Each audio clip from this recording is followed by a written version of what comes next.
जब हम home loan या लोन अगेंस्ट प्रॉपर्टी के लिए अप्लाई करते हैं तो बैंक सबसे पहले प्रॉपर्टी का वैल्यूएशन यानी मूल्यांकन कराते हैं। इस प्रक्रिया में कई पहलुओं को शामिल किया जाता है। लोन की राशि प्रॉपर्टी के मूल्यांकन से ही तय होती है। इस काम के लिए बैंक और फाइनेंस कंपनियों के पास विशेषज्ञों की टीम होती है। टीम के सदस्य संस्थान के कर्मचारी भी हो सकते हैं। कुछ वित्तीय संस्थान इस काम को आउटसोर्सिंग पर भी कराते हैं। किसी भी प्रॉपर्टी की value market rate, circle rate और कंस्ट्रक्शन की क्वालिटी पर डिपेंड करता है। कई बैंकों के पास मंजूर हुए प्रोजेक्ट्स की लिस्ट भी होती है। अगर आप उनमें फ्लैट खरीदते हैं तो प्रॉपर्टी का कोई कानूनी या तकनीकी मूल्यांकन नहीं होता। ऐसा इसलिए क्योंकि बैंक पहले ही प्रोजेक्ट की कानूनी और तकनीकी खासियतों का मूल्यांकन कर चुके होते हैं। बैंक से मंजूरी पाए प्रोजेक्ट में प्रॉपर्टी खरीदना क्रेडिट अप्रेजल में समय की बचत कराता है। हालांकि रीसेल के वक्त प्रॉपर्टी की मार्केट वैल्यू का अनुमान लगाने के लिए तकनीकी मूल्यांकन जरूरी है। इसके तहत बैंक प्रॉपर्टी की मार्केट वैल्यू के अलावा प्रॉपर्टी की मेंटेनेंस, प्रॉपर्टी कितने साल पुरानी है, कंस्ट्रक्शन, साथ ही कॉरपोरेट और बिल्टअप एरिया पर भी गौर करते हैं। बैंक संपत्ति की मार्केट वैल्यू का एक निश्चित फीसद हिस्सा तक ही आप लोन ले सकते हैं। आमतौर पर होम लोन की स्थिति में वित्तीय संस्थान मकान की कीमत का करीब 85% और पुरानी प्रॉपर्टी गिरवी रखने पर मूल्यांकन का 70% तक लोन मंजूर कर देते हैं। वैल्यूएशन की प्रक्रिया की लागत प्रोसेसिंग फीस में शामिल होती है।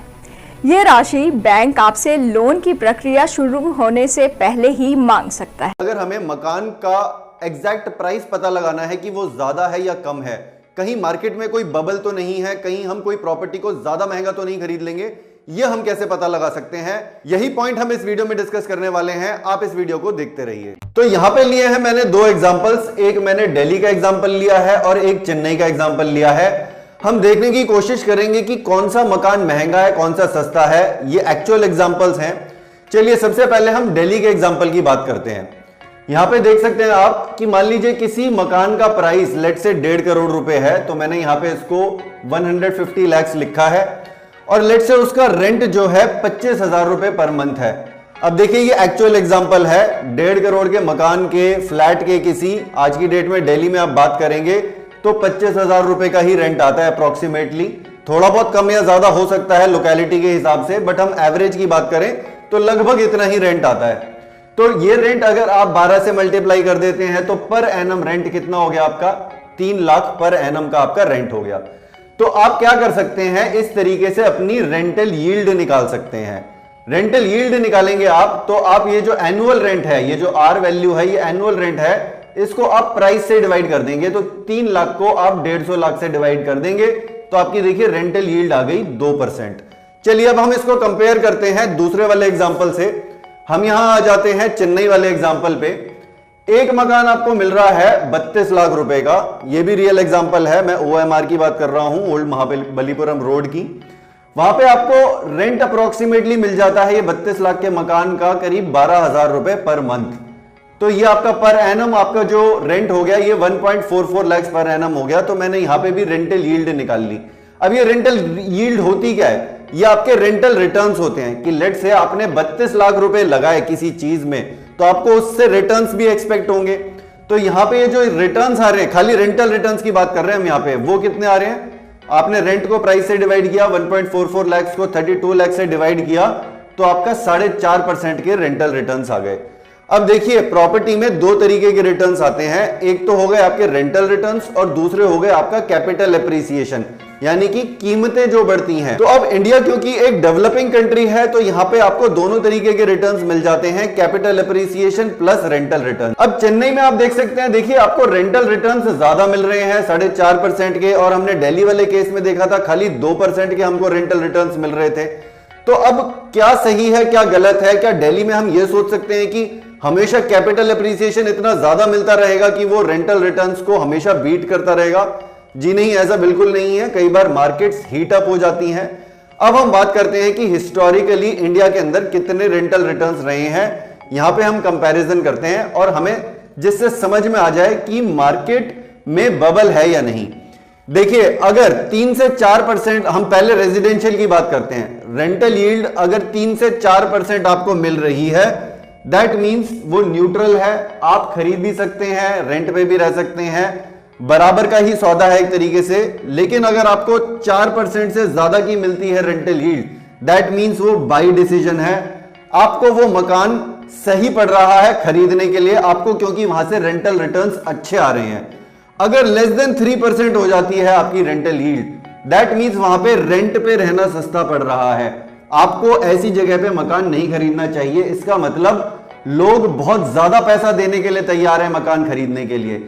तो ऐसे में क्या होता है कि या तो रेंट बढ़ेंगे, राइट, जहां पे ऑलरेडी प्रॉपर्टी के प्राइसेस बहुत बढ़ चुके हैं, या तो रेंट बढ़ेंगे या फिर उनका जो प्राइस होगा वो करेक्ट होगा, प्राइस नीचे आएगा। तो इसीलिए, या देखिए प्राइस नीचे नहीं भी आया तो रेंट धीरे धीरे बढ़ेंगे, प्राइस सेम रहेगा। तो ऐसा भी हो सकता है, जैसे हमने दिल्ली की मार्केट की बात करी कि वहां पे आपके जो प्राइसेस हैं वो थोड़े स्टेबल रहें और आने वाले 4-5 सालों के लिए। तो ये हो गई रेजिडेंशियल की बात। तो आपको क्या करना है, अगर 3% से भी आपको कम मिल रही है रेंटल यील्ड, तो ऐसी जगह पे आपको मकान नहीं खरीदना चाहिए। अगर हम खाली रेंटल यील्ड की बात करें, दूसरे फैक्टर्स हो सकते हैं जो मैंने अपने लास्ट वीडियो में डिस्कस करे थे। अब कमर्शियल की बात कर लेते हैं। कमर्शियल प्रॉपर्टी में रेंटल यील्ड आपको थोड़ी सी ज्यादा मिलती है, आपकी एक्सपेक्टेशन भी उस हिसाब से थोड़ी सी ज्यादा होती है। यहां पे 5 to 7% में आपका न्यूट्रल डिसीजन है, 5 to 7% मिलते हैं। अगर आपको रेंटल रिटर्न्स, तो आप खरीद भी सकते हैं, रेंट पे भी रह सकते हैं, आप बाकी के फैक्टर्स कंसिडर कर सकते हैं। मोर देन 7% अगर आपको कमर्शियल में रिटर्न्स मिल रहे हैं तो वो काफी अच्छी प्रॉपर्टी है बाई करने के लिए। लेस देन 5% अगर आपको कहीं पे रिटर्न्स मिल रहे हैं कमर्शियल में, दैट मींस रेंट पे रहना, आपको रेंट पे वो शॉप लेना या कोई भी कमर्शियल प्रॉपर्टी लेना वो सस्ता पड़ेगा।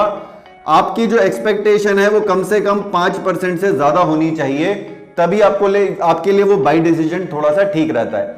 चलिए अब हम अपने वापस इस डिसीजन पे आ जाते हैं।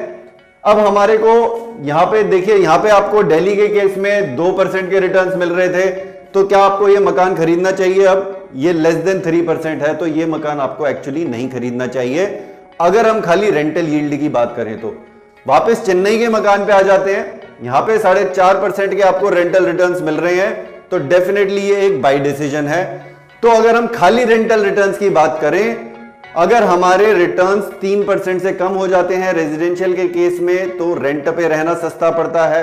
4% से ऊपर के रिटर्न्स हैं तो आपको बाई का एक डिसीजन आ जाता है, आपको वो प्रॉपर्टी खरीद लेनी चाहिए। कमर्शियल के अंदर लेस देन 5% है तो आपको वो रेंट पे लेनी सस्ती पड़ेगी कमर्शियल प्रॉपर्टी। 5 to 7% या उससे भी ज्यादा है तो आपको वो बाई कर सकते हैं आप प्रॉपर्टी को। अगर आपको ये वीडियो अच्छा लगा तो इसको लाइक और शेयर जरूर कीजिए। अगर आपके कुछ सुझाव हैं इस वीडियो से रिलेटेड या चैनल से रिलेटेड, तो आप नीचे कमेंट सेक्शन में कर सकते हैं। आप फ्यूचर वीडियोस के लिए टॉपिक भी सजेस्ट कर सकते हैं। अगर आपने इस चैनल को अभी तक सब्सक्राइब नहीं किया है तो नीचे से सब्सक्राइब करके अपने फोन में बेल आइकन को जरूर प्रेस कर लें, जिससे आपको लेटेस्ट वीडियो का नोटिफिकेशन मिल जाए।